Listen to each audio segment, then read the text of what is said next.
I lied to everybody. Earlier today I said I was coming back and I was going to make Isiah Pacheco a moon man extraordinaire. But I deceived you, and I'm sorry. I didn't mean to, but I lied to you. Isiah Pacheco is a Mars man. I made the determination about 30 minutes ago. This is not a moon man. He would be a returning moon man. He's graduated from that. This is a top 10 running back trapped inside the 4th round. His name's Isiah Pacheco. This is an emergency Mars men anointing live stream on top of a live draft in a minute. I give you Mars man, I don't know what number it is. Mars man number 10 or 8, might be 8, Isiah Pacheco. He's on a shuttle to Mars. Mars man. Yeah, 8. London 9. Loads dropping and spinning Look at 'em. aimlessly in space. Look at them. 9 seats. Looks like we're full on the Mars men list. Doesn't mean we can't figure out something if we need to, but Mars man Isiah Pacheco, standing ovation, please. Let's go! Mashed potatoes! Yeah, Fantasy football show begins right now.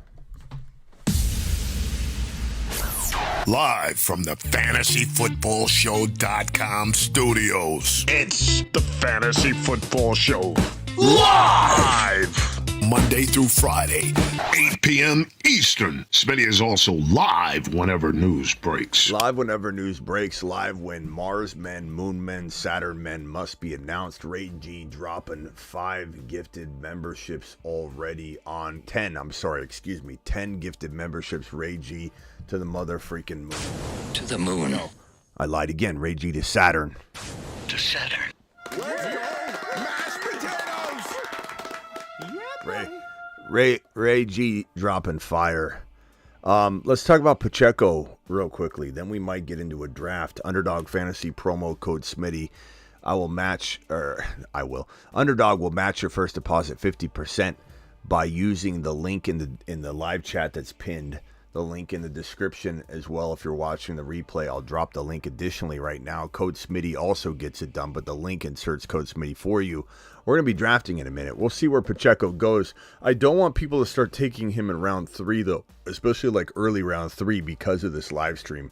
We need to make sure that we are taking full advantage of his 4th round ADP when we see it, because this man brings so much to the table for a 4th drafted player. You start taking him as your 3rd drafted player, you're tempting fate a little bit. You're injecting more risk than I think you want. He becomes very carefully, very quickly, he becomes not in a void, but not an amazing value. You start taking him at the top of round 3. It doesn't hit the same. When you get him as your 4th drafted player, you're packaging in so much unbelievable risk. It's crazy. It's all baked in as a 4th drafted player. This is a guy that comes out of 2023 with 935. Let me highlight these stats here. 935 rushing yards. He has barely even scratched the surface. Okay, 935 yards. If I could grab this dang thing here. Hold on. All right, there we go. Let me move that over.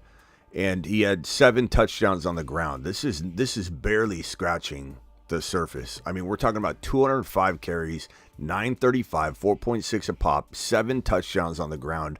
Last year, 14 games played too. I might want to remind you. Okay, so 935 on 14. You got to keep that in mind. But still, the missed games you got to factor in as well. You know, injury risk. He runs so hard. He puts his body at risk. 44 receptions on 49 targets. That is an amazing conversion there. That rate is phenomenal. That tells you that when they throw to him, he catches the football. Maybe he needs the ball more. No one's saying he doesn't, and I think he'll get the ball more. But 49 targets, 44 receptions, 244 and 2 tutties. This is a guy that has a tremendous ceiling. If we extrapolate this data, 935 yards divided by 14 games, and then multiply that back by 17, that is 1135. Pacheco was on pace for 1135. Very deceptive looking at a 935 line like that. 7 touchdowns as well. 7 divided by 14 games, that's 0.5. So multiply that by 17 and you get the 8.5 touchdowns. But let's throw in the receiving touchdowns as well. So 9 total touchdowns. 9 touchdowns divided by 14 games is 0.64 times 17. Extrapolate the touchdowns out, that's 11 touchdowns. So 11 tutties. The reception totals, if we take his 49 receptions, divide that by 14, that's 3.5, which is pretty damn impressive when you think about it.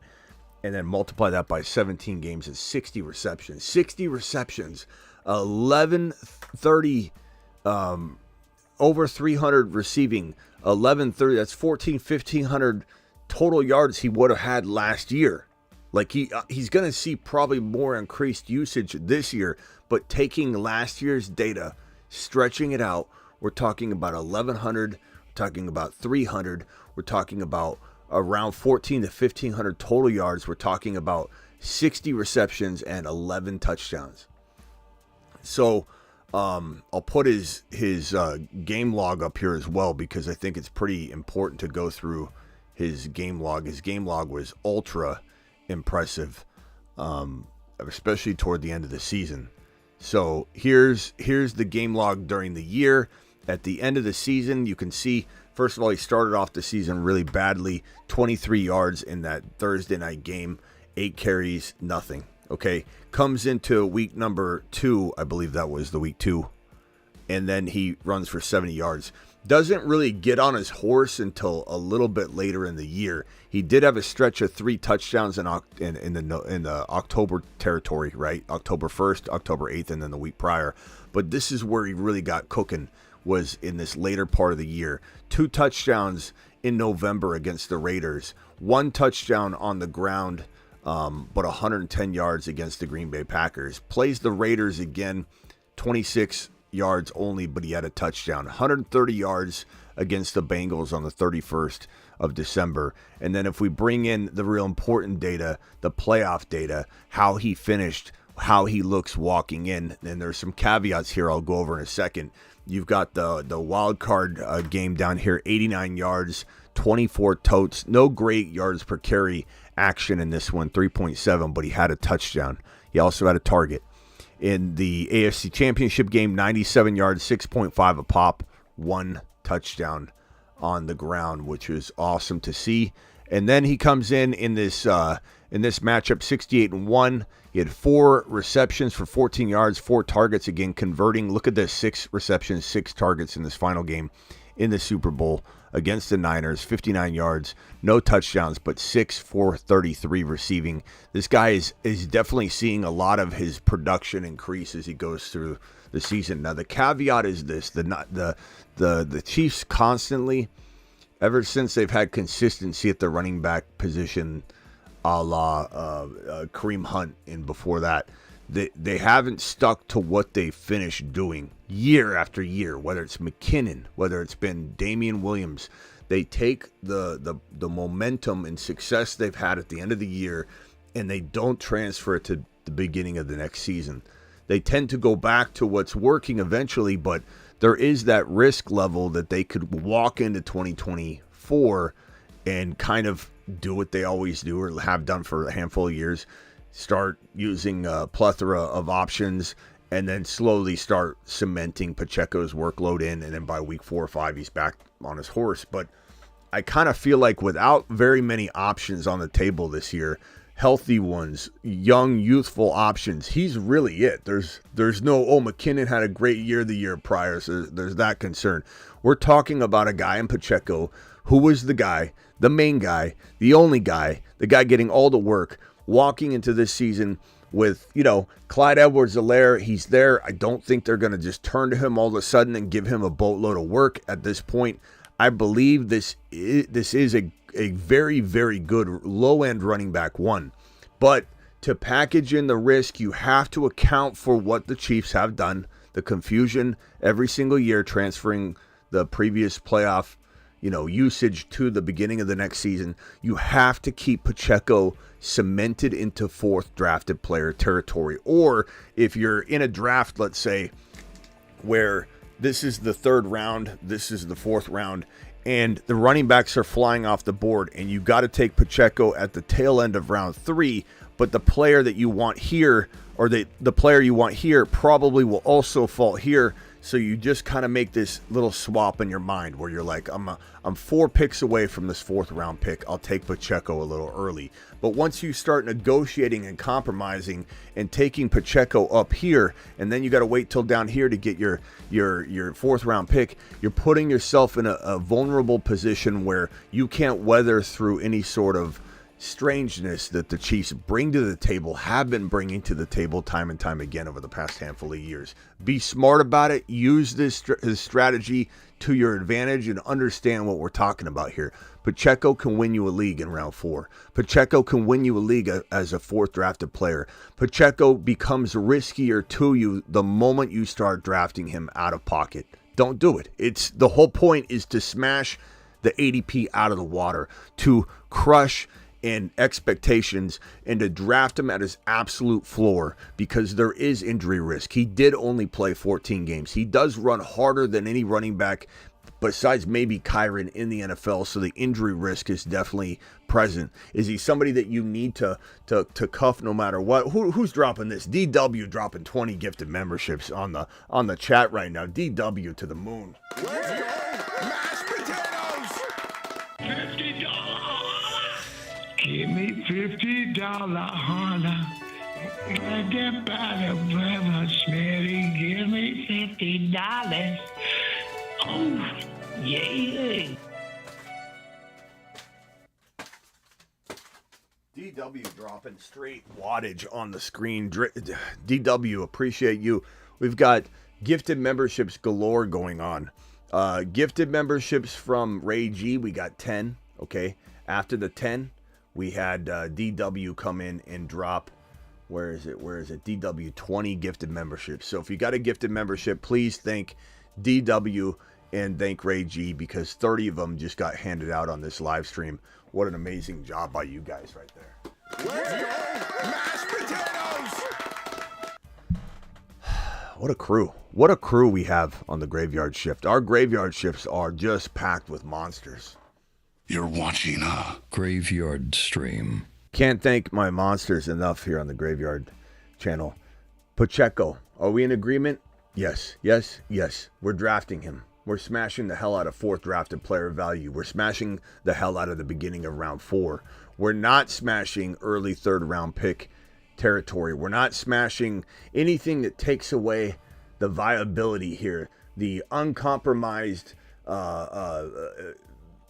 confidence that you got to have in a player when you're drafting him as an early 3rd round pick. You can't do that with Pacheco. He comes with risk. There is 100% a type of risk that you have to avoid from an early 3rd, top 24, top 25, top 27 overall territory type of pick. You can't go near Pacheco at that range.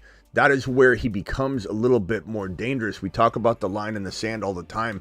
And unfortunately, there is a line in the sand, okay, where Pacheco's in a void, and it's a quickly approaching line that is near the very end of round 3, again in that circumstance that I painted, but it's more about 4.1. This is where the line in the sand really should be in your mind, at 4.1. The moment Pacheco goes avoid, not avoid, but like don't grab other players, and then you hit this 4.1 and he becomes an absolute smash at 4.1. That line in the sand is 4.1. You can stretch it up a little bit if you think you can get the same players at 4.2 and 4.3 versus the late 3rd, but that is the nature of drafting Isiah Pacheco. He is a Mars man extraordinaire. We are drafting him to win.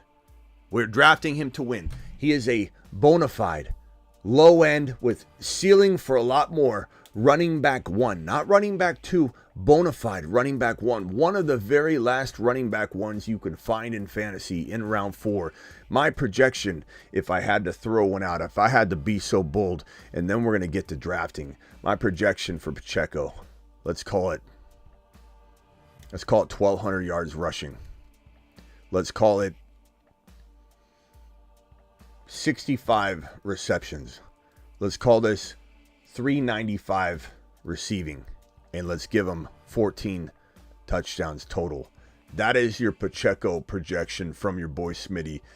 This is a win a league stat line for a player you're taking in the 4th round.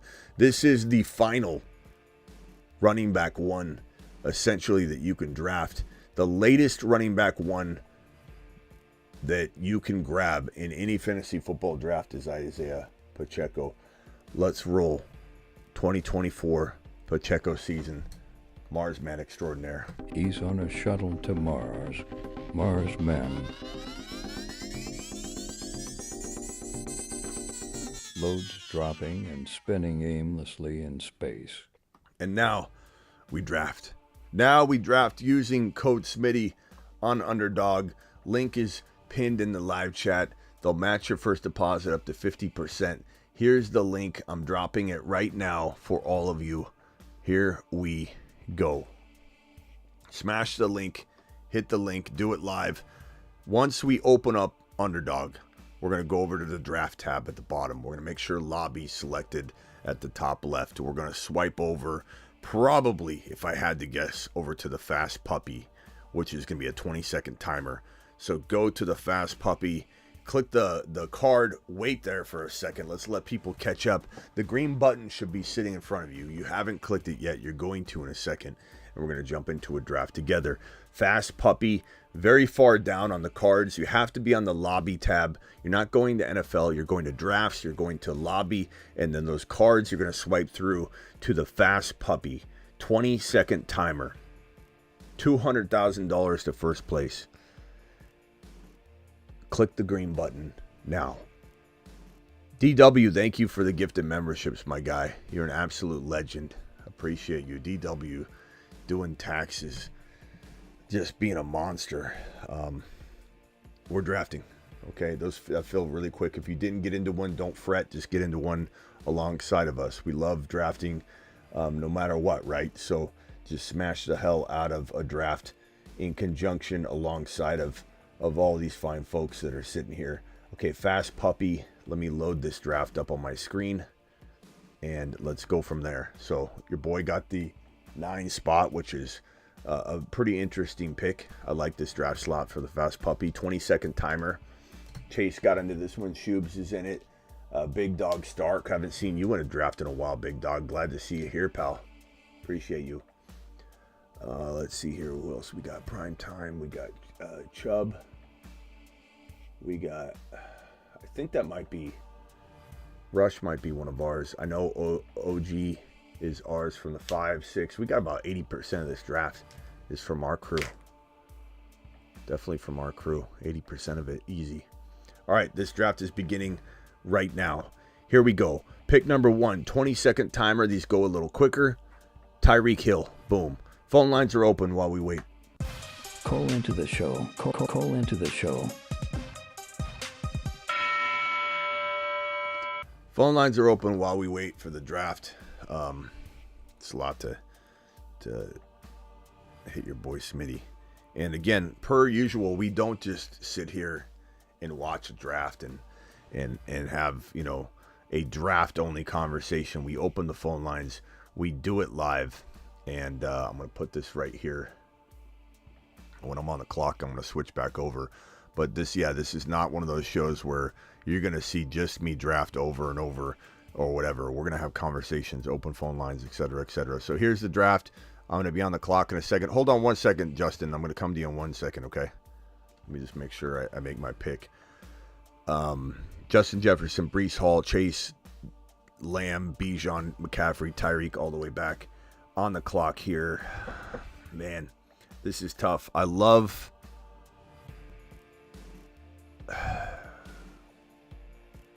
I'm going to go A.J. Brown here. I love A.J. Brown in best ball. And as much as I love Gibbs, I take Gibbs over and over and over. Over and over. I'm going to go a different route in this particular draft only. So let's roll through this. Get A.J. Brown. See where this takes us. You're live on the show here, Justin. What can I do for you? Look at your boy, the luckiest man on the planet. 4th overall, CeeDee Lamb, boy. That is pretty good. How does Lamb Chops fall that far? Seen him go low. Like, I'm sure he has, but I've just never seen him go that low. That's crazy. Yeah. That's crazy. Yeah, Lamb, I probably the latest I've seen him go recently is like 3. So 4 is pretty wild. Big Dog Stark, are you go wide receiver, pal? God, he took Gibbs. God, I almost got it luckier than you. God, how could that happen? Big Dog Stark had to join the draft right now. He had to be the guy. He had to come into this draft.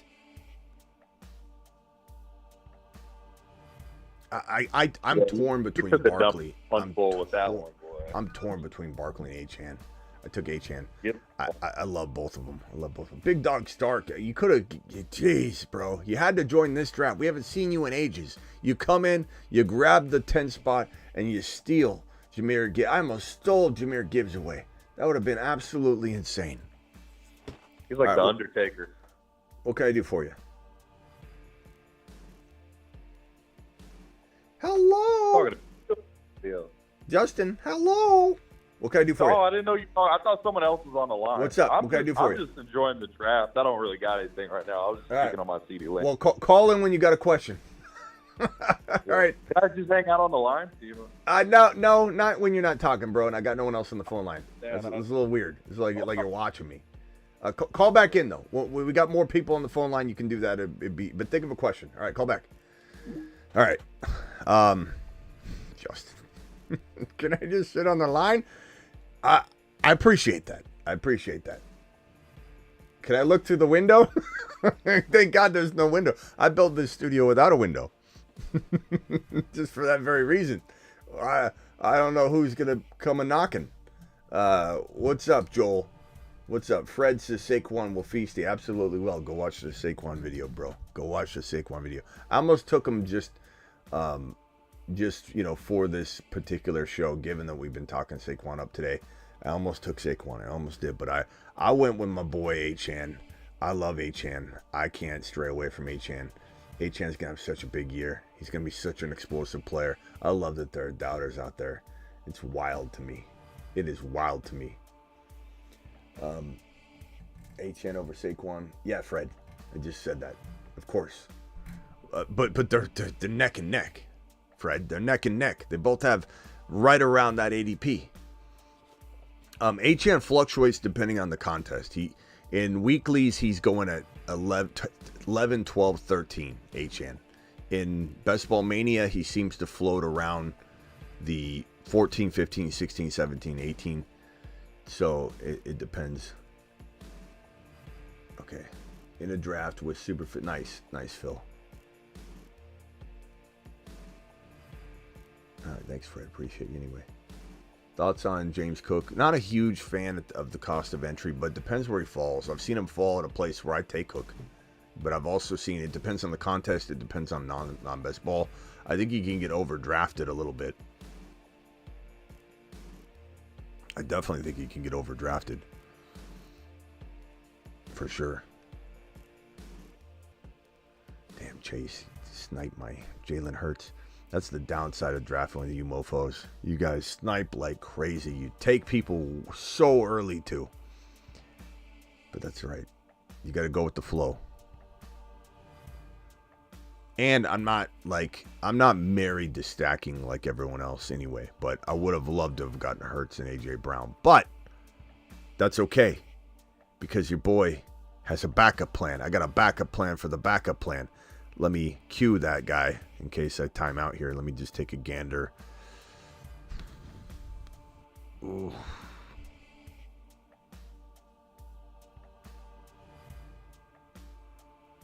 Okay, we're gonna go Patty Mahomes here. We'll go Patty Mahomes here.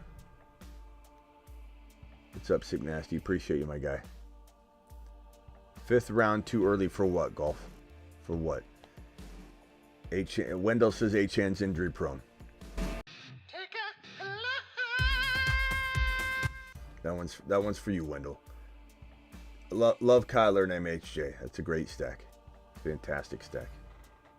Barkley much safer than Achane. That's your opinion there. That's your opinion, pal. And I got that all last year, too. Smitty, he's going to falter. H.A.'s going to... You're good. Oh, he looks good. H.A., but now he's going to falter, Smitty. Oh, he looks really good. Okay, maybe H.A. won't falter. Maybe H.A. will be okay, Smitty. Maybe you're right about H.A. after all.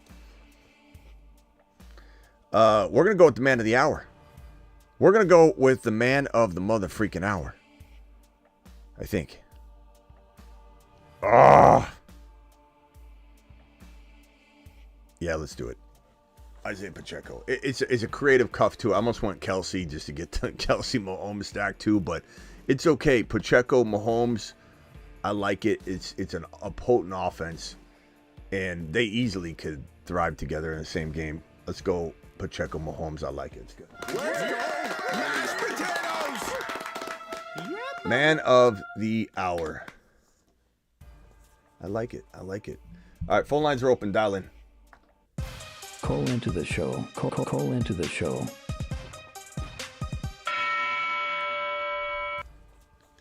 Feeling good. Feeling good. AJ Brown. H.N. Patty Mahomes. Pacheco. Smash. Joel wants to know, what do I think of Tua Tagovailoa? I think he's fun in weeklies. I have a heck of a fun time drafting him in weeklies, bro. A heck of a fun time. It's a real good occasion. Tua Tagovailoa. Weeklies is something different though. Weeklies you're packaged into, like, you get half a year with them and he goes out with a concussion. Like, you got half a year of trying to win 20K each individual week. I think where it becomes dicey is non-weeklies. I think where it becomes dicey is best ball QB1 territory, but I like him as my QB2 in best ball 1 QB. I draft, a Hurts or a Mahomes or a Josh Allen or a AR5, and then I get to the Tua Tagovailoa territory and I go in best ball where it's optimal scoring. You don't have to make a decision on whether to start Tua or not. The moment Tua has that 40-50 point game, and he'll have several of them, he gets shoved in for you. So absolutely love Tua in certain spots. Love him in best ball as a QB2 in 1 QB. Love him in best ball weeklies when you can draft him as your QB1 and draft a whole bunch of Dolphin players and just have those huge pop weeks, like spike weeks. If I was to try and come up with a team that can get you some sort of spike week, potential 2, 3, 4 times in a season, it's weekly winners. It's weekly winners, 100%. Fred, you're not listening. He is great for fantasy. It depends on the contest, Fred. Okay. Smitty, is Stroud's value lower than other QBs due to rushing? Yeah, it's going to definitely be a component involved, but he's like Dak was last year. Dak still threw for so much that he danced with those running QBs. So, we have that potential for Stroud to throw so many touchdowns, he becomes super relevant.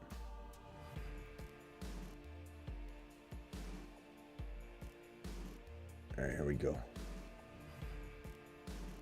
We're on the clock. Kyle Pitts just went. I could have took Pitts. That would have been nice.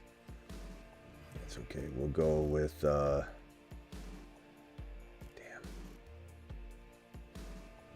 I'm going to go with Jaden Reed here. I think that's pretty good. We'll go Jaden Reed. I like a couple of these other guys here, but I'm definitely rolling with some upside in Jaden. I think Jaden has a massive ceiling. It's a mini Deebo Samuel. I don't even know if I want to call him a mini Deebo Samuel. He's different than Deebo, but he's not lesser because he just doesn't do as much running as Deebo, but he does running, and then he's going to get you more yards or potential yards receiving than Deebo would. So it's not like he's a watered down version. He's kind of like a A morphed version of Debo is a better way of putting it.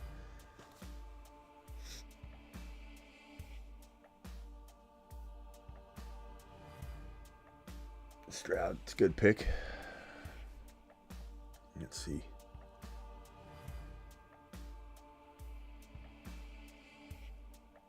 I think I'll roll.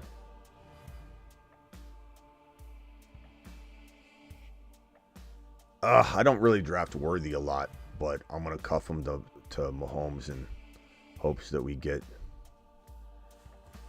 I've drafted Worthy maybe twice, so that feels a little dirty. You know, it feels a little bit like a potential. I don't know. His ADP was at the top. It's not like I'm reaching for him ADP wise, but I usually don't draft him. But I don't mind it. It doesn't feel crazy. Am I doing another one? I don't know. I'm not sure.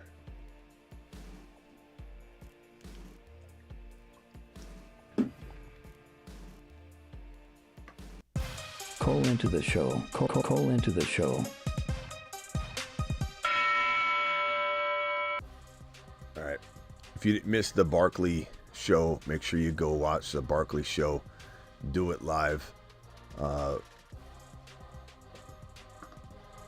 What's up, Justin? You got a question?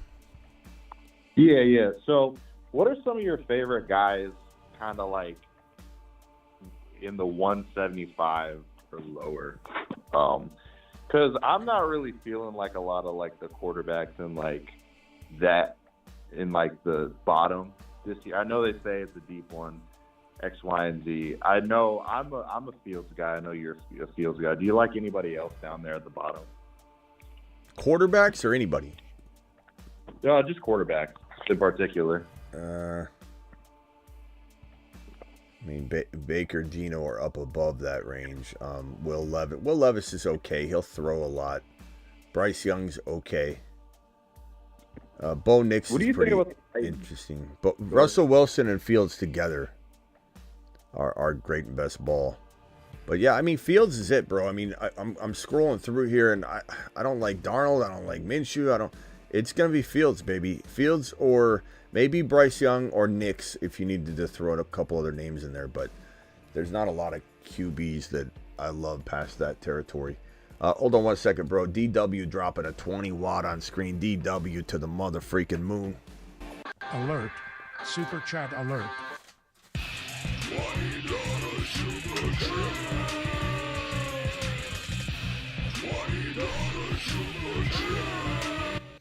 DW says, thanks, Smitty, for working for us 24/7, 365. Best content out there.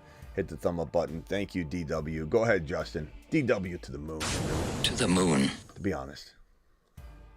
Just moon worthy. No, I mean, so where do you kind of rank those? Because you kind of went up a tier talking about Baker and Geno. Do you like Geno this year? Do you like Baker? I know you don't really like Baker because you don't feel like he's going to play out the whole season. As I just said, bro, I don't like any of those guys. I like Justin Fields. I'll maybe dabble. I mean, hold on one second. I'm in timeout here. Hold on. Oh, no. It's going to time out. I thought it was going to be you to Deontay Johnson. I know you were going to be pissed because I saw him up there at like 72, and I know you're not a Deontay Johnson guy.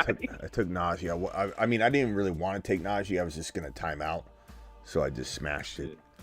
But, yeah, like I said, bro, just a minute ago, I'm taking, if you need a couple other names, Bryce Young, maybe Levis, maybe Nix, but I don't even love that. And Fields and Russell Wilson are fantastic together as a second quarterback in best ball.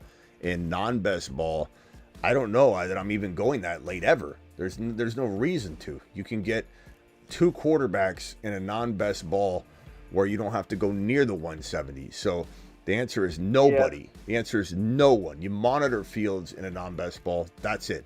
In a 1 QB. Yeah, so many of those guys just seem like they're not going to like start 17 games. I know you're a Bills fan. Do you like Dawson Knox in like the last round? No. I like Knox with Kincaid in a best ball where I'm drafting Knox as the third tight end. I have another tight end and I have Kincaid. But am I drafting Knox alone, solo? No. I feel that. No, not doing it. Yeah. All right, hold on a second, bro. I'm almost on the clock here. Guys, dial in. Phone lines are open.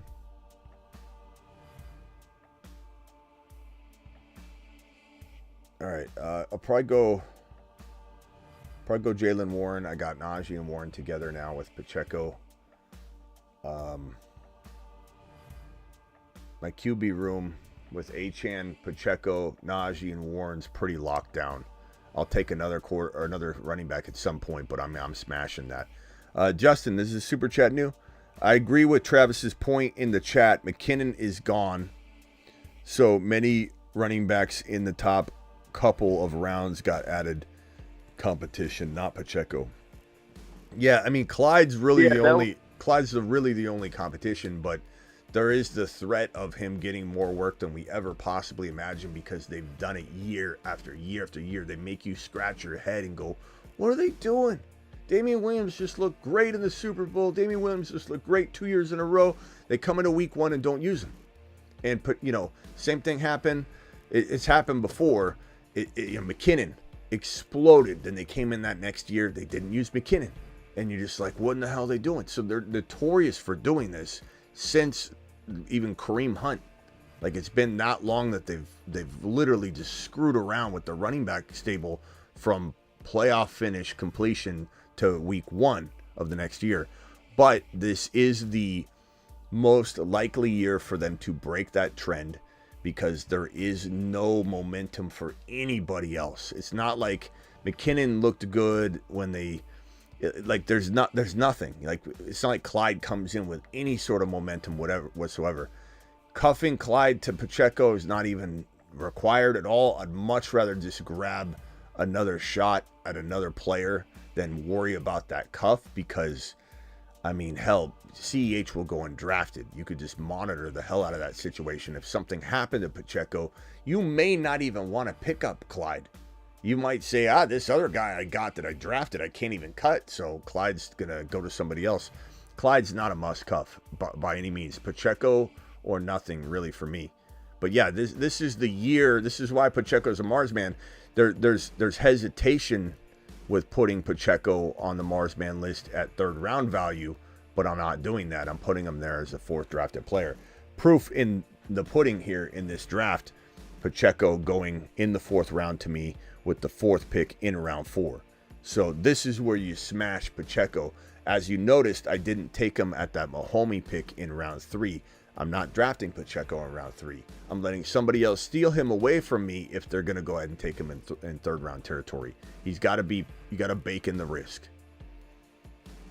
Do you know anyone that you could see them throwing too short besides Pacheco right now? Because we don't know what's kind of going wrong with Rashee Rice. We don't know when he's gonna, like week 1, Rashee Rice is out. Is there anybody they go too short besides Pacheco? Like a little check down. I mean, Hollywood, the Zamet kid, they might throw him into the mix. I mean, there's a lot worthy, and they got tons of options. That's the thing is we don't know what they're gonna do with this. Yeah. Hold on one second, bro. Hold on.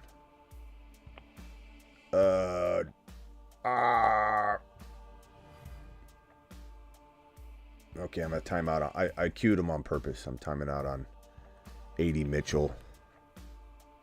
Let me show the screen. You were good. I wanted to get him like later on. I love him in weekly winners. Like I love the idea. I love the Adonai Mitchell in general, but I love him in weekly winners. 80 Mitchell. Brock Purdy. DW gifted another 20 memberships. I'm going to celebrate that in 1 second, DW. You're a monster. I've got... Oh,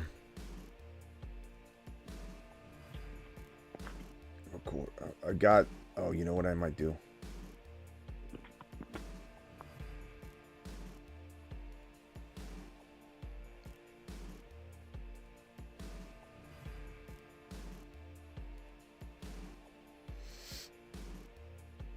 Okay, I'm not gonna say anything yet because I don't want to get sniped here. DW dropping massive wads. DW, Appreciate you. I'm going to give you a moonshot while we wait. To the moon. I'm going to make this pick, and then I'll give you your standing ovation. If anybody got a gifted membership from DW right now, give them a standing O. I've got Jaden Reed. I'm going to take Wicks here and cuff them together. Not everybody's a fan of cuffing at all. I am, but it's very case by case, situationally dependent.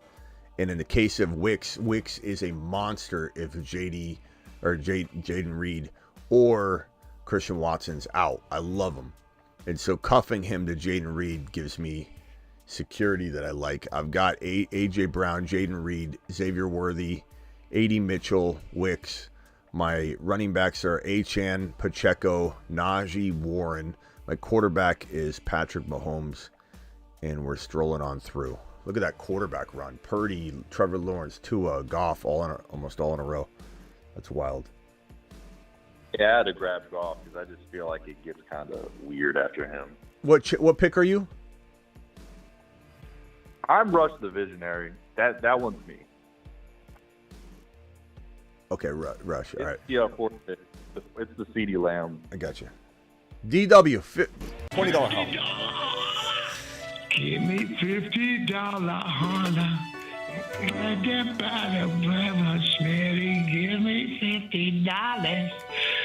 Oh, yeah.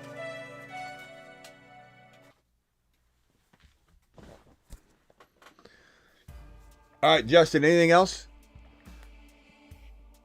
No, you can let other people have the airways. I appreciate it. Yeah, call back. If you got questions, call back, though. I'll be here, bro. Okay, all right. Thank you so much, DW. If you got a question, you can call in. I'm just going to start cycling people out. As it gets busier, we're going to be doing that anyway, so everyone is probably going to need to get used to that. I know people love sitting on the phone line, but as we get busier, we won't be able to do that. But you're more than free to call back in. You got a question, dial in. Rain, appreciate Rain. Smitty, should I trade Pickens plus Baker for McBride? Dynasty Superflex, tight end premium. Feel like it's a smash. Should I trade Pickens and Baker for McBride? I think only if you like winning, Rain. If you like winning, I would probably make that move. I mean, how do you not like McBride over that combo?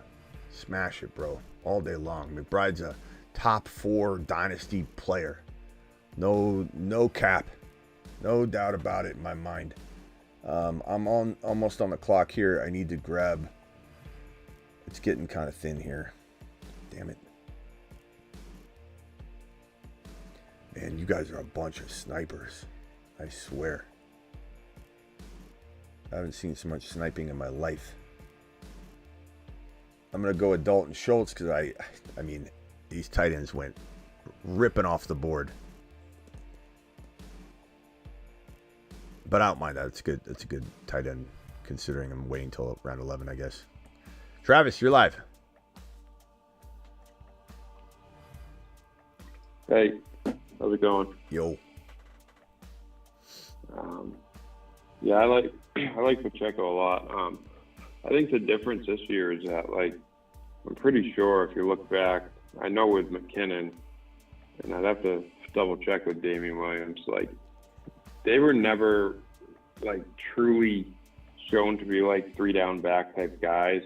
They just had, you know, they had flashes and kind of, you know, had a streak in the playoffs and stuff like that, but never quite, you know, had that full skill set to be a 3-down guy, whereas Pacheco definitely does. And I think with what they showed last year with the PPR work, I just feel like, you know, they showed more commitment to him now. Some people argue that's because the offense started out slower or whatever, but I think they're, you know, committed to giving him more work. Yeah, I hear you. I don't know. You know, I'm tempted to go. I'm going to go Eckler here. I know I got my whole running back room filled by round 12, but I feel pretty good about the room.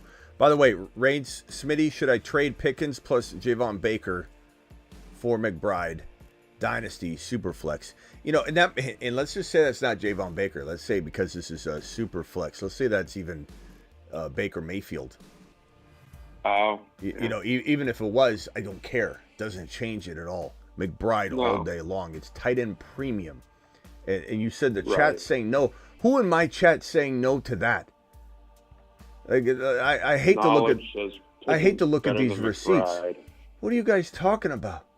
Fred and Knowledge, is this the same two burner accounts together? How are two people in a row? How are two people? Theo, you better not be on board with this too. Come on, guys.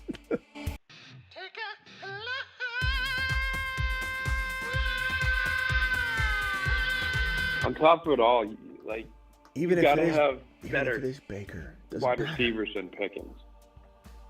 I don't care if it's Baker Mayfield. Doesn't matter. It doesn't change anything for me. Baker Mayfield and dynasty. Give me a break. I like Pickens a lot, but first he has to show us he can truly be that wide receiver one. Like you said, McBride is just established, and it's a tight end premium. Like, it's just. Okay, even if it's Baker Mayfield, how will we have three people in the chat in a row that would say that? What's going on? If I don't want Baker Mayfield in a super flex. I mean, you can take him if you need to as your second quarterback. You're losing if you're starting Baker Mayfield. I'm shooting for something better. Yeah. You're losing if you're starting Baker. My super flex non QB will be better than Baker Mayfield. Like, that is unbelievable. Yeah. The chat isn't saying no. 3 individuals said no. Don't blame the chat on that one. 3 people, Rain, said no. And those 3 people, no offense to the 3, shouldn't be listened to on that topic. Hey, Smitty, Dynasty Superflex got offered Neighbors and Achane for Bryce Young. So Dynasty Superflex, Neighbors and Achane for Bryce Young and ETN and JMO. This comes down to, like, who are your quarterbacks? You know what I mean? But at the end of the day, I want Achane and Neighbors by a country mile. Yeah. But I don't know your QB situation, but your QB situation shouldn't influence you into doing that. You have horrible quarterbacks if you're making this move or not making this move, whichever side you'd be on, to try and get Bryce Young to what? How are you going to win with Bryce Young as your main focus when you have those other options on the table? You're not going to win. You can do whatever you want to consume a quarterback, but at what cost and to what end? So you're better off trying to go get Fields and make something splash out of that with those other options than to try and win with Bryce Young. So there's no doubt in my mind that other combo is better.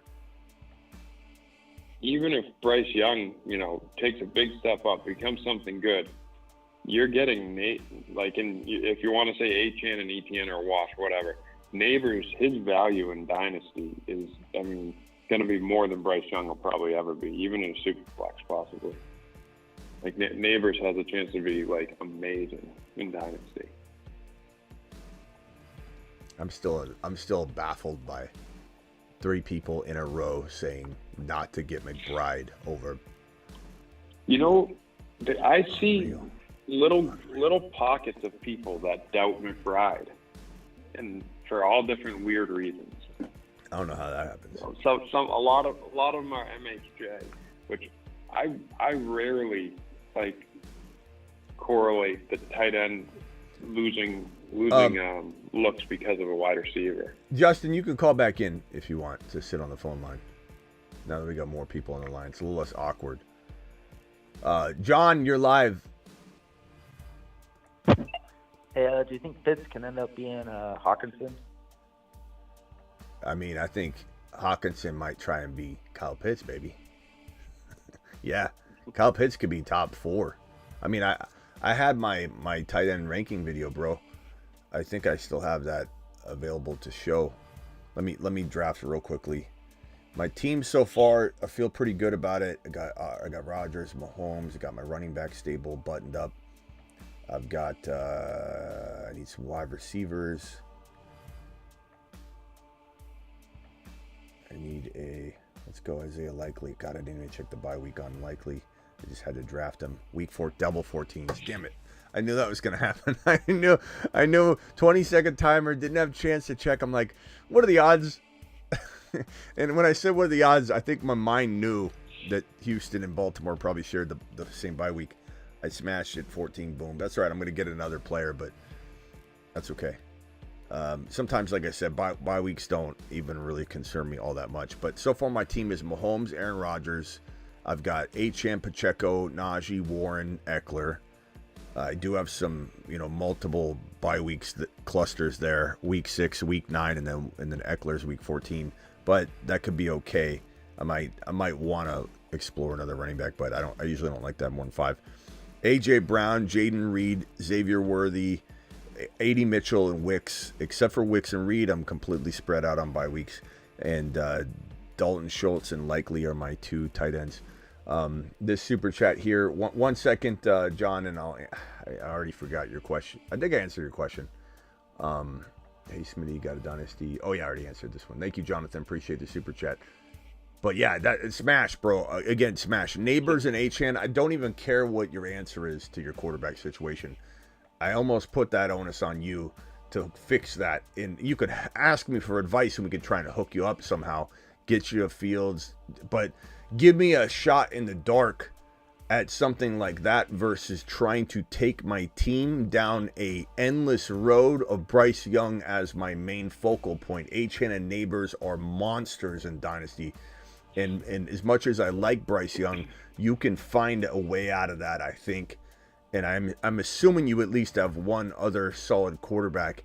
And I'm starting super flexes as non-QBs before I'm forcing a trade or not trading for something like that, whichever side, someone's on. But John, what other questions do you have? Did I answer it? Can I say something on John's question? Yeah, go ahead. Yes, go ahead, Charles.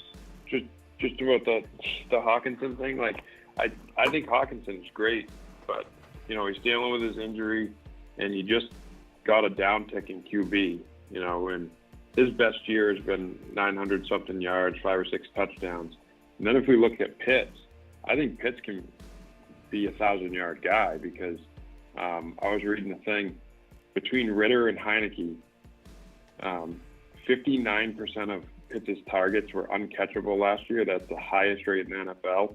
Now he gets Kirk Cousins, or Penix, top 2 in catchable percentage. And just to get Penix Jr. Cousins himself is in the top 2 catchable target percentage. So he goes from bottom to 60% of balls thrown to him are uncatchable. I mean, Hawkinson is like, think about it, bro. Hawkinson's playing in Minnesota. Sick Nasty, put your earmuffs on for a second.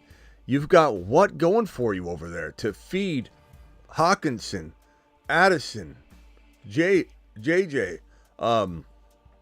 QB Carousel coming back from an ACL tear.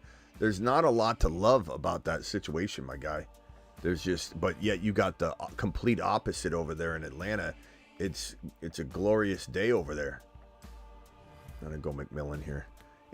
Atlanta is gonna just absolutely have an air assault, bro, and they're doubled up on QB. They're like NASA with the quarterbacks. Plan A, Plan B, completely doubled up.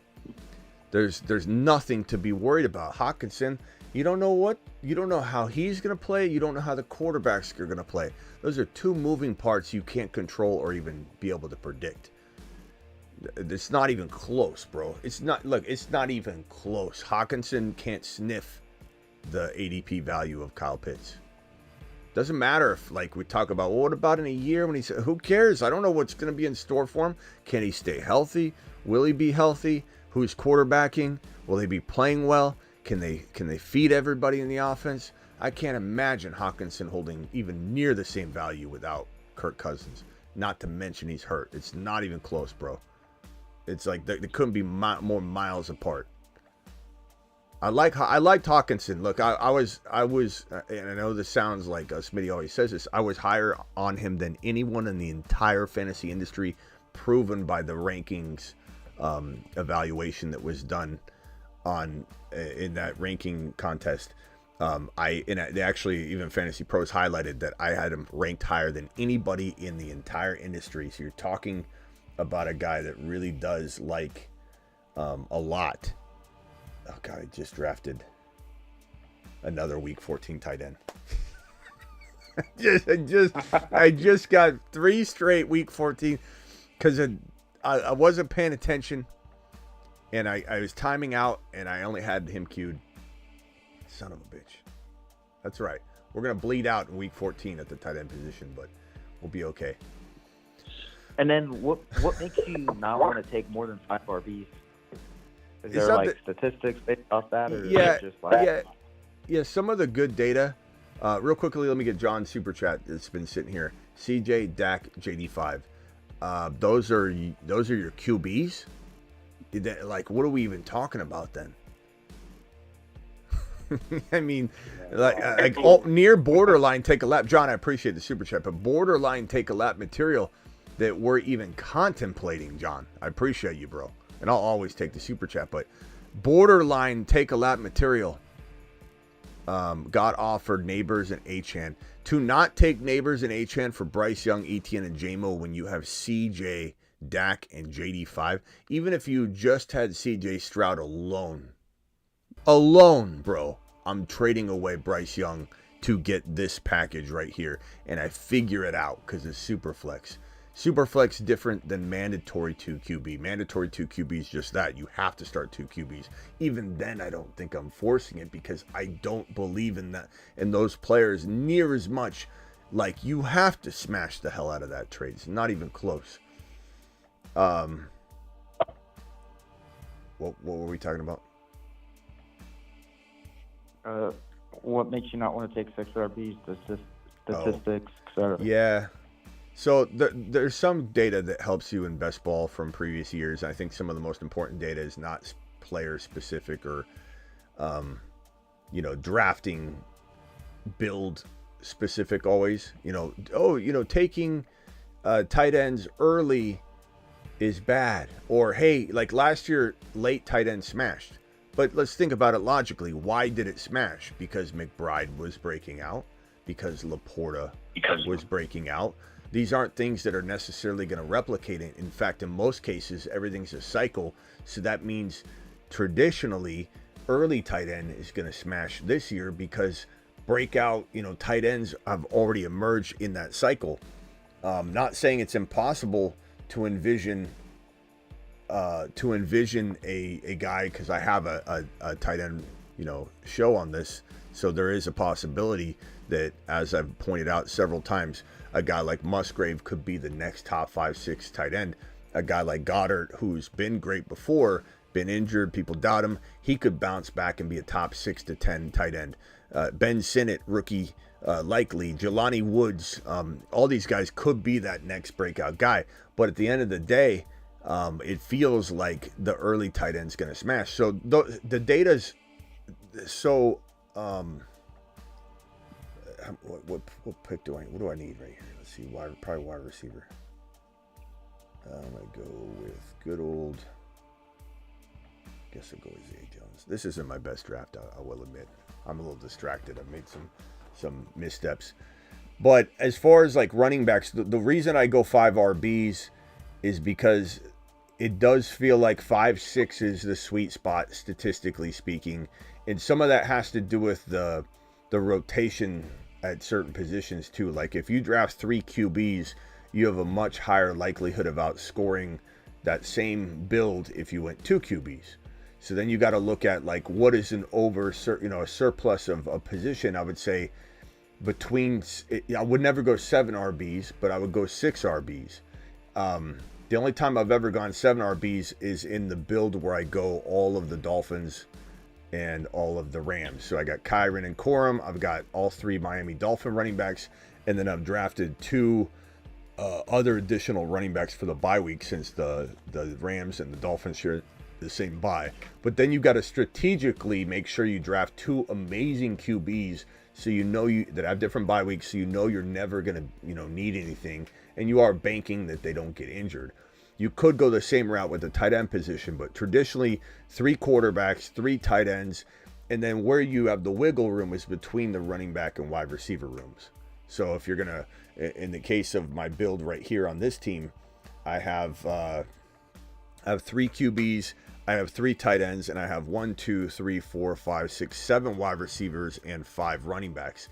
If I go 6 wide receivers and I go 6 running backs, then I need to make sure my wide receivers feel more steady throughout that top 6 of them. Then I feel good about going 6. So really my only fluctuation typically is going 5 RBs or 6 RBs with the 3 running backs or 3 quarterbacks and 3 tight ends. So it really is just between the running back and wide receiver stable that I fluctuate with.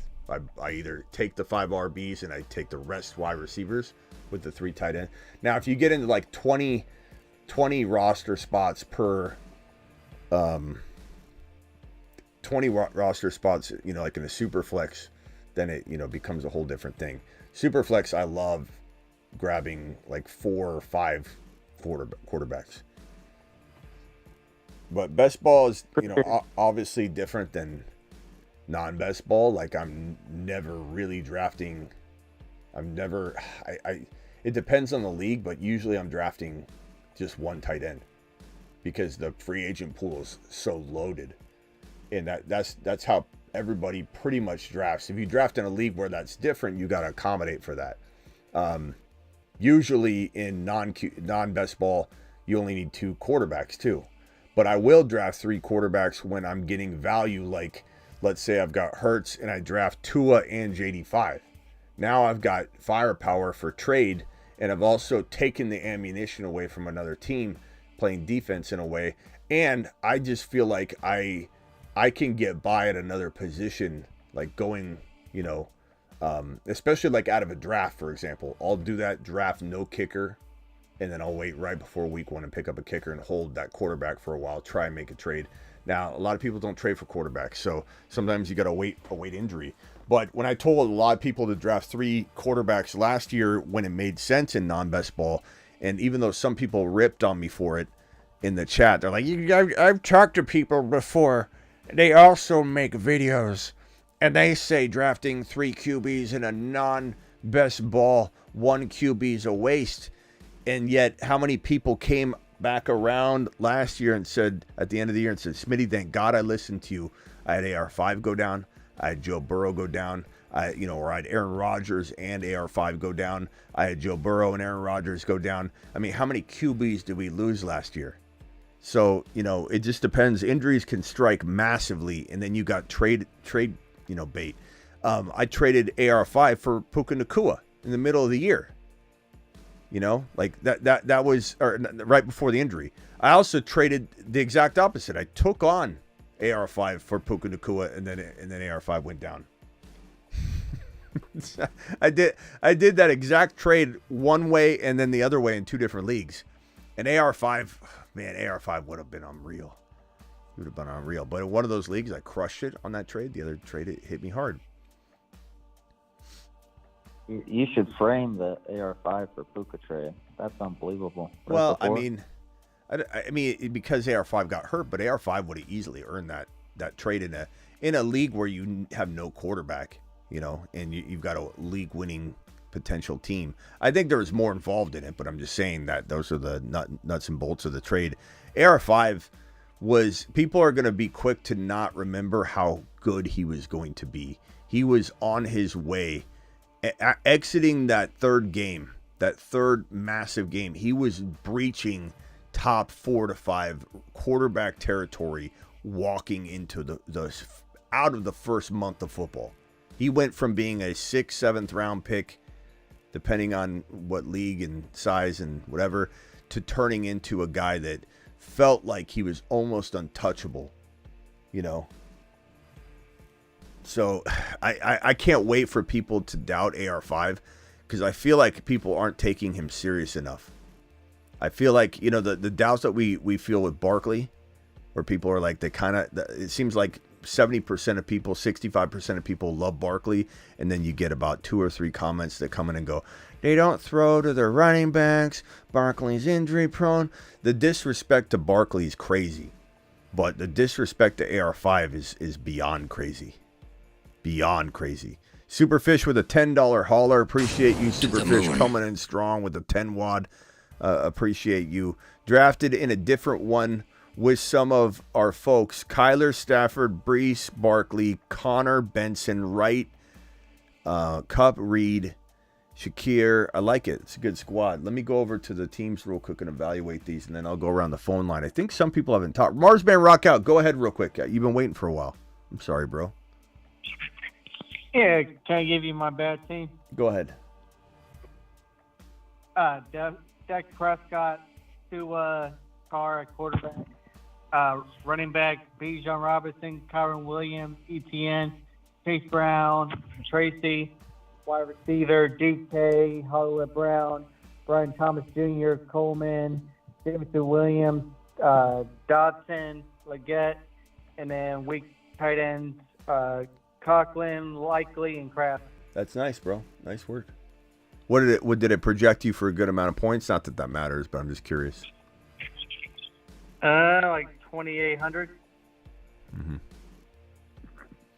Superfish, I like the team. I think you did really good. Kyler, Stafford, Barkley, Brees. I like it a lot. Cup's going to be the key to this team. Cup and Reed. I like that team though. That's a good job. All right, let me review these teams real quick. So, the team in the one spot, Tyreek, Laporta. Laporta's just too early. I like, you look at Kincaid down here in the 4th round. You look at McBride at the beginning of round 4. It doesn't even compare. This is why, and I'm not saying I don't love Laporta. He's, if they were all going in the same round, I would probably draft Laporta. I'd still draft a little. I'm just gonna be honest. I'd still draft a little McBride and Kincaid over Laporta if they're all sitting in the same round. I'm not gonna lie. I could tell you that I could tell you I wouldn't, but that's not true. But at the end of the day, am I drafting Laporta or ranking Laporta above the other two? Of course. I think he's earned that. But there's still definitely a world where McBride and Kincaid finishes the number 1 tight end. They could go 1 and 2 and Laporta be 3. Kincaid's got the best quarterback. McBride's got the second best quarterback of the trio. And Laporta's got a great situation, but dare I say McBride and Kincaid's situations are still a tiny bit better. They just are, to me. Not everybody will agree, and I get that, and a lot of that might come from Laporta ownership being biasly, involved in your evaluation. I'm coming from a very wide open, no ties to anything. Even though people think I do it for my Cardinal fandom, there's nothing involved in that. I promise you. I've neglected Cardinal players for years. I don't force anybody into the spotlight with bias. I just don't. I know it seems like it. It's ironic that my Cardinals have such a good, roster this year, but that doesn't change the fact that that's how I feel. It's just too early for Laporta. And Ayuk on top of that. Ayuk and Laporta both, it's just way too early. Josh Jacobs, Anthony Richardson, fantastic picks right there, though. So it's a good team. It still is a really good team. But I think it could have been better. And you took Tyreek Hill over McCaffrey. Like, I get where you're going with it, but I think this team could have been better. Primetime, Christian McCaffrey, Olave, Evans, Lamar, Andrews, Rashee Rice. It's okay. It's good, but not the best team here by far. Bijan, Debo, Devontae Smith, Kincaid, Amari Cooper, Kyler. It's an interesting team. I don't hate it. I don't love it, but it definitely is not something I'm going to say that team can't win this grouping in advance or anything like that. It's still good enough for sure. I love the top 3 players. I love the top 4 players. Not the biggest Amari Cooper fan, but that's a great spot. It's not, I can't lie. That's not a bad territory to get Amari Cooper. And Kyler is fantastic. CeeDee Lamb, Derrick Henry, Jalen Waddle, Hollywood Brown, Chris Godwin, Keon Coleman. Justin, I know you're on the phone right now. I'm not the biggest fan of this build, but let me scroll down a little further and see what you did. George Kittle's good. Mostert's solid. Jalen Wright, Mostert. I mean, at least you got that combo going. You're going to get something out of that. So that's a pretty smart cuff there. You got Jordan Love, Kittle. It's not bad. It's not a bad team. Do I think it's the best team here? No. But is it a good squad? Yeah. But I wouldn't put it in my top 3. This particular build, it's a little bit forced at the wide receiver position is the way I feel with it. But yeah, my goal of this draft was just to get like a lot of the pieces of like the best offenses. Like you see even low there, I got Jalen Wright to couple my mustard. Then I went and got Elijah Mitchell on the off chance you get the or not so off chance you get the Christian McCaffrey injury, So yeah, no, it's not a bad team. Again, it's not bad. It's just not my favorite from this grouping. OG's got Jamar Chase, Kyron Williams, Josh Allen, Kelsey. Phenomenal quad there. OG, you did great. Calvin Ridley, McConkey. I hate his landing spot. I'm not gonna lie. I just don't know. I don't know what he's gonna be. I'm not saying it's a horrible slot, but it's definitely not where I'd take a McConkey. There's so many other players I'd rather have. Stevenson's great value. Blake Corum, not bad at all, especially of Kyron. I mean, you did great there. Goddard's good. Tua's great value. Zeke's interesting that late. I'll be honest. Like, I don't hate Zeke Elliott in the double-digit rounds. I don't love him, but I certainly don't laugh at it. It's just like he's gonna get something, but for how long? I kind of feel like he's like the batteries in the remote. They're still gonna work for a little bit. Then you start hitting it, and then eventually the remote's not gonna respond. I don't think Zeke can do it the entirety of the season, but what he is able to do, he'll probably do okay for a little while. He's going back home. He's gonna be familiar. I don't know. I think Dak's going to help him. They're going to throw to him. He did pretty well PPR-wise last year. He just was not efficient on the ground, but he looks pretty good right now. I just don't think he lasts, but he looks pretty smooth in his workouts and such. But it's a good team. It's a really good squad. I like this squad. My favorite team so far, I don't know that I've come across it yet. I don't think anything jumps out as the best team in this draft. Chase from the 6th spot, Breece Hall, Saquon, Jalen Hurts, Pickens, T. Higgins, Christian Watson, Brian Thomas Jr., Joe Burrow. It's a good squad for sure.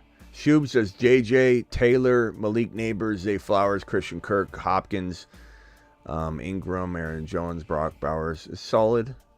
Amon-Ra, Drake London, DK Metcalf, ETN, Kyle Pitts, Rashad White.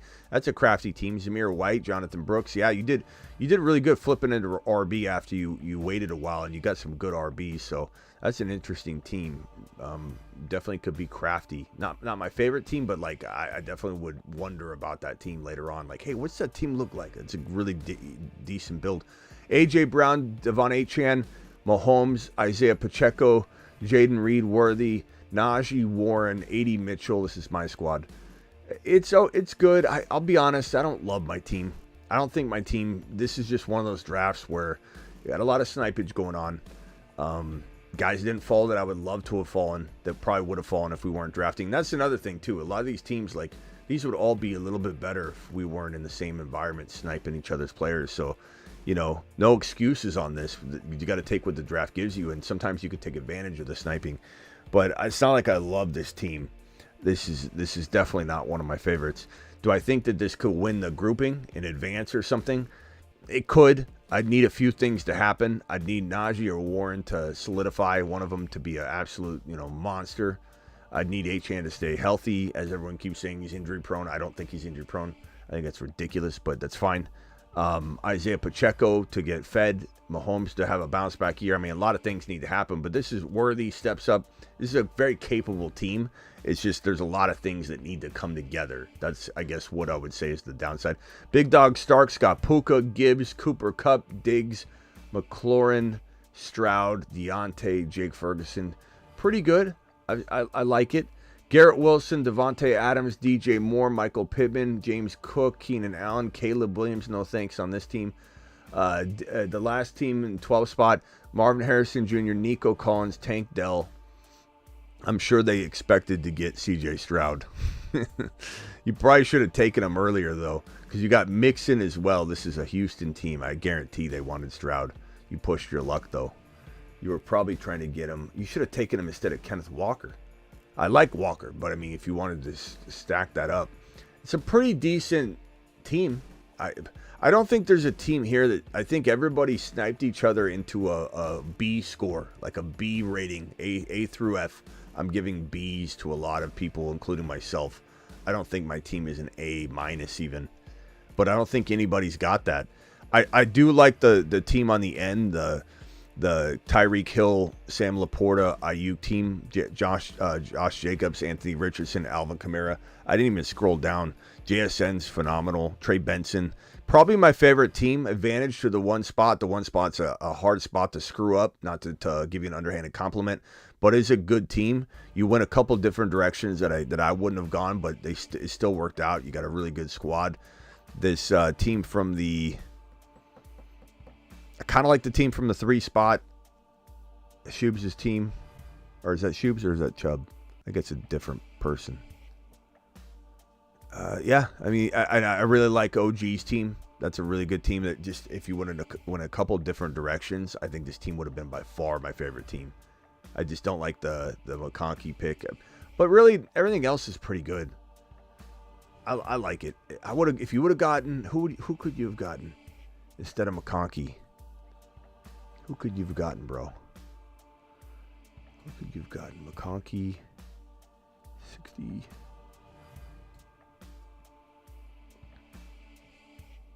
I mean, it's not that bad of a pick given who's available, but you do have like all the Najee's, Amirs, Ramondre, JSN. There are definitely a lot of players I like better than McConkey. Yeah. If you would have slipped one of those players right in, it would have been a whole different. I think I would have rated you 1. But it's interesting squads. All right, let me go over to Justin. Any final thoughts? I'm probably going to jump out of here early. I got to go do 6 miles. I got to run 2, at least walk another 4. I got to do it all in one sitting because I didn't do anything today. So, now, real quick, just wanted to speak on, like, I think a common thread with our drafts in particular is those running backs just go so much earlier. Like, the running backs basically go where they're kind of supposed to go. But I'll leave you with that. I appreciate this, Smitty. Have a good night. Hey, Justin, appreciate you, man. Call in anytime. Once we get going during the season, we'll probably I guess he hung up. We'll probably have like we'll do the timer on the phone line, but there will be points in the show where we do have a bunch of people sit on here at the end and such. So I know you like to do that, but so get ready for that. But as the shows get busier as we get into, August 1, we're gonna have such a packed phone line that I'm gonna have to cycle through. We'll do little panel shows. Don't worry though. John had to go. John hung up as well. John, we'll see you later. Travis, final thoughts.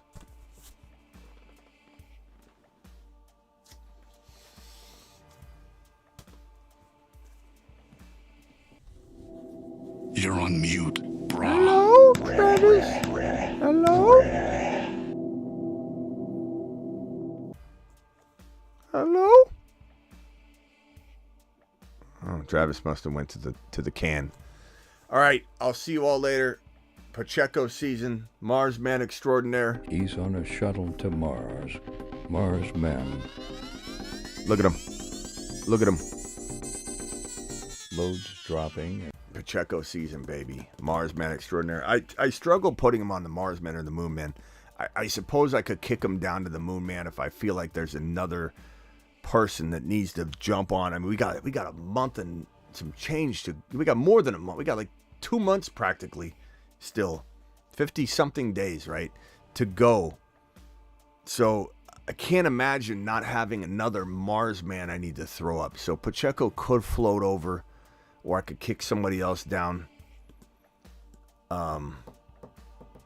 Damn, I don't know. But he's definitely not leaving the Mars man or Moon man list. He could, sometimes I send somebody one way or the other later, but he's definitely worthy of it right now. He's win a league potential in the 4th round. Lowest, he's a low end running back 1, but the last running back 1 you could find. I mean, we look at this board here, and so Pacheco I took at this 40 overall pick in round 4. Right. Let me highlight it real quick. I love where I got him. I wouldn't take him any earlier. This is the sweet spot to get him. So I got Pacheco right here. So we're coming down the third round. We switched down to McBride, then over to Pittman Jr., then over to Diggs, and then I got Pacheco. This is the last. ETN as well. ETN shouldn't have lasted there as well. Jacobs could be a low-end running back one. So maybe I correct that in saying that I think the last 3 running back ones are Jacobs, ETN, and Pacheco. So let me correct the record. I would say these are all very, very, very good picks in round 4. Like you could almost, if you were in a non-best ball, I think they could go a little higher though. But you could almost, like, if you cluster your picks into the second and third round and got like 6 picks in the top, 24 to 40 or something. Like you get rid of your first rounder, you get somebody second and third. You get rid of your 5th and 6th and try and get a 4th, and you just cluster everything together as best as you can. You got 5 or 6 picks in a very small area. You can smash the hell out of running backs with wide receivers and build an absolute monster team.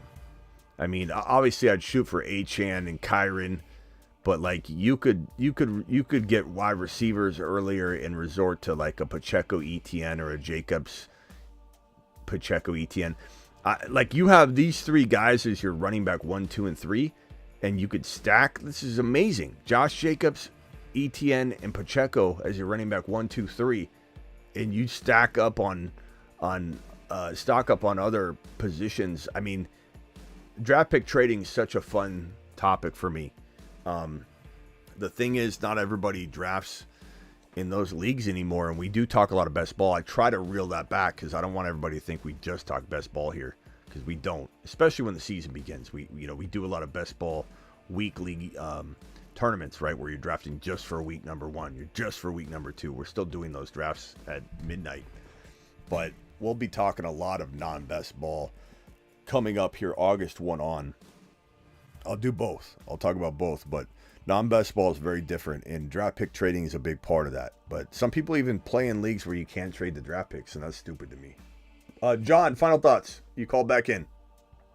I think Khalil Shakir, Keon Coleman, and Kincaid can all be league winners, especially if Knox gets traded or waives his no trade clause if he has one. That's all I got. Have a great night. I've got it. Well, hold on. I got a few drafts where, let me see if I can put it up, where I've drafted. Where's this at? So I've got, that's not it.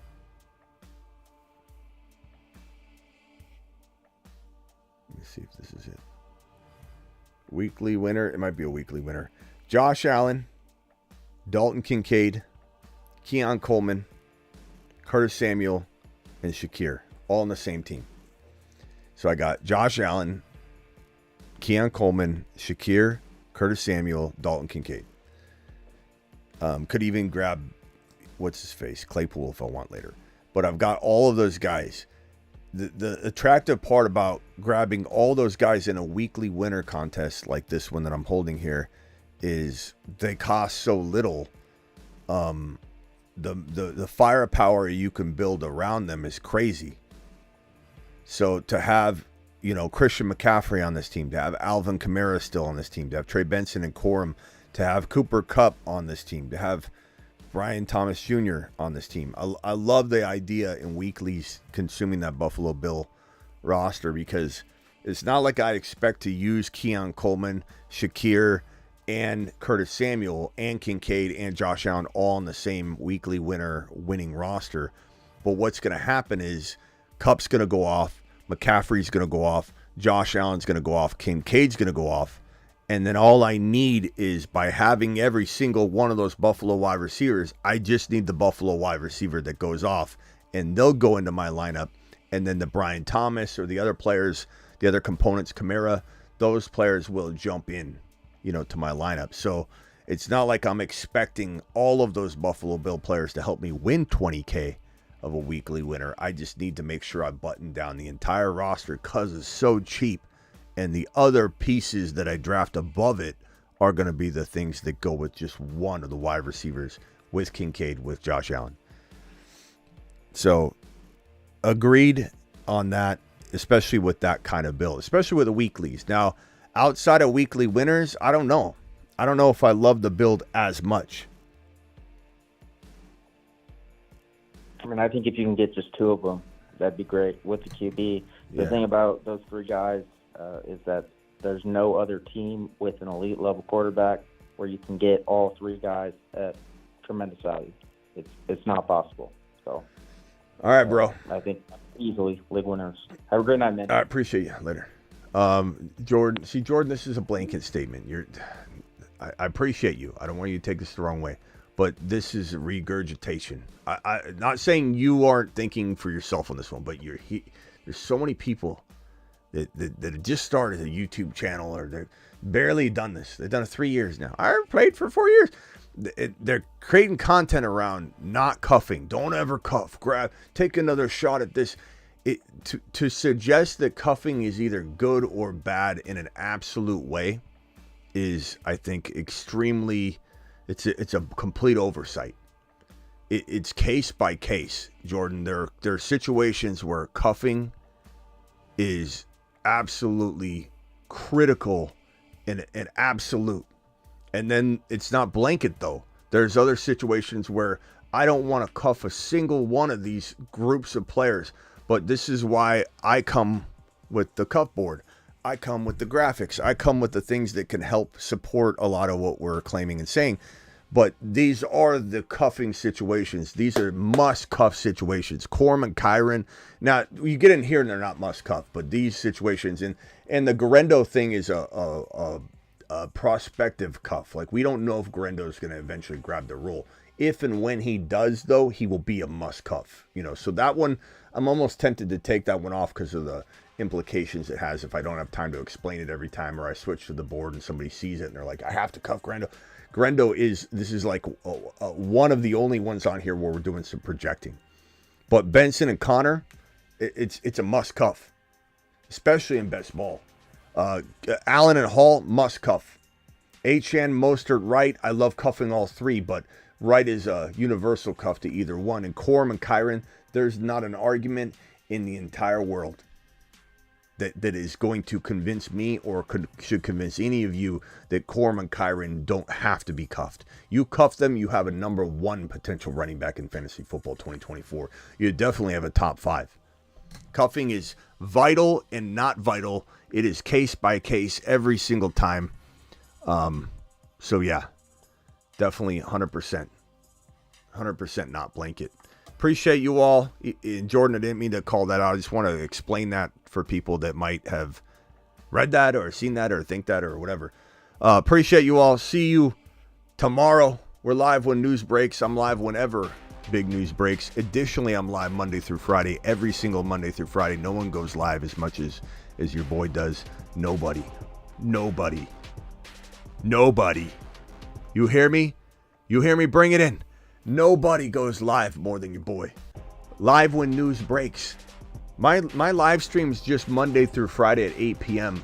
are more than anybody else. Because we'll go during the season. Sometimes there's a 4.5 hour live stream.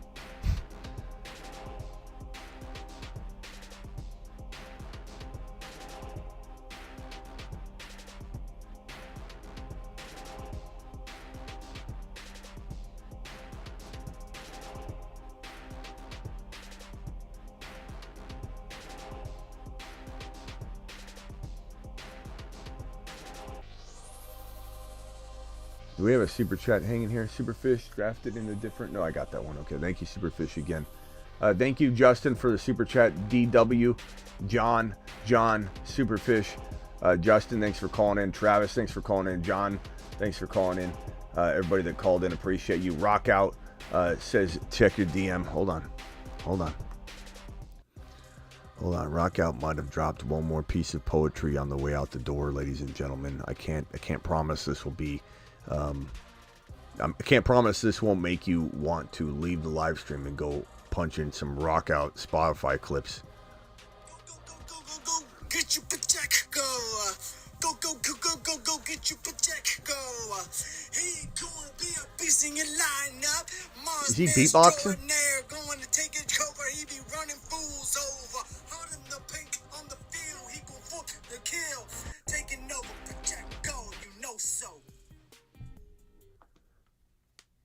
Rock out. Appreciate you.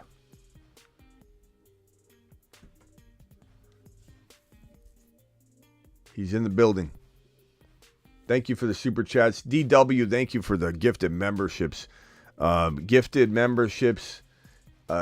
was Ray G, dropping 10 wads on the screen. Ray G, appreciate you. 20 gifted memberships times 2 for DW. DW bringing it in strong tonight. I mean, just laying it on thick.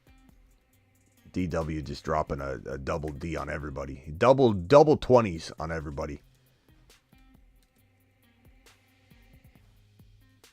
See you all later. Thank you, DW. Appreciate you.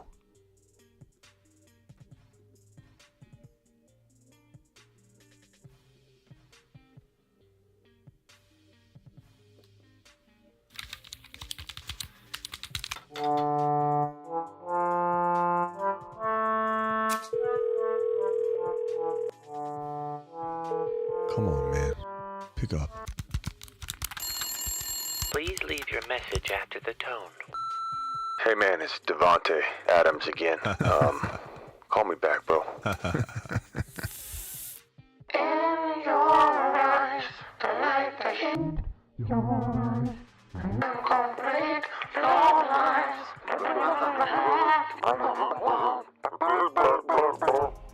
Thanks, Justin, for dropping the $2 holler out the door. Appreciate you. Justin to the moon. Travis says we should do a Pacheco Dynasty show. Maybe we'll do one tomorrow on that. It's a good topic. See you all tomorrow. Appreciate you. Deuces.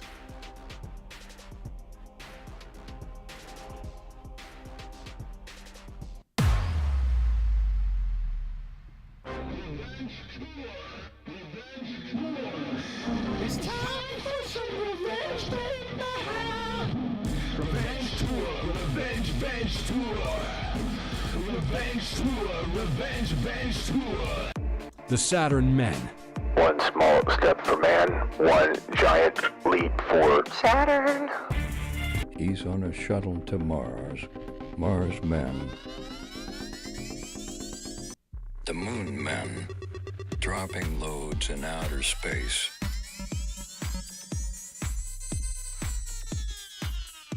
Space Monsters. Get braced.